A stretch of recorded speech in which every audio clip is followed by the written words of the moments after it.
State officials in America are now mulling on how to safely reopen offices shuttered down by the coronavirus pandemic. Open offices have often been described as distracting and intrusive, but now, with the coronavirus still looming large, they could well become a potential health hazard. Offices are likely to look at very different ways after the coronavirus stay-at-home orders are lifted and employees return to work. One-way corridors, exclusion zones around desks and transparent plastic screens to protect workers from their colleagues' coughs and sneezes. These are just some of the ways that organizations could redesign office spaces to prevent a second wave of the coronavirus cases. An international real estate company which has overseen the return of almost 1 million people to offices in China has come up with a workplace design concept to help clients prepare their employees for the new iteration of office life. This concept uses the ubiquitous 6 feet rule of social distancing. It comes down to some basic concepts, things like colored carpet, or in a less sophisticated or expensive application, taping off what 6 feet workstations look like, so it's very visual.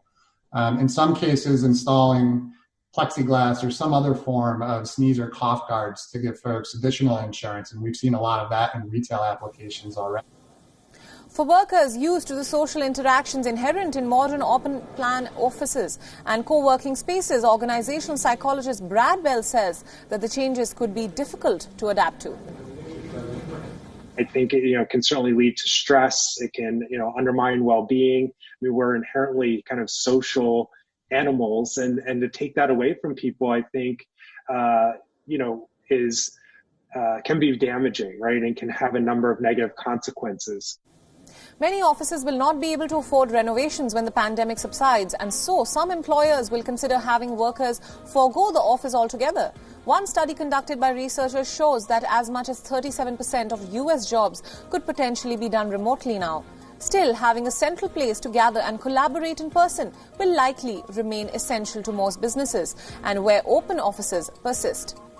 The spaces with employees packed in like sardines will be scrutinized, which may lead to design changes that give employees more space and flexibility to work. Employers are seeing the benefits of remote work during the pandemic and predict that some might move toward the model permanently when the pandemic ends.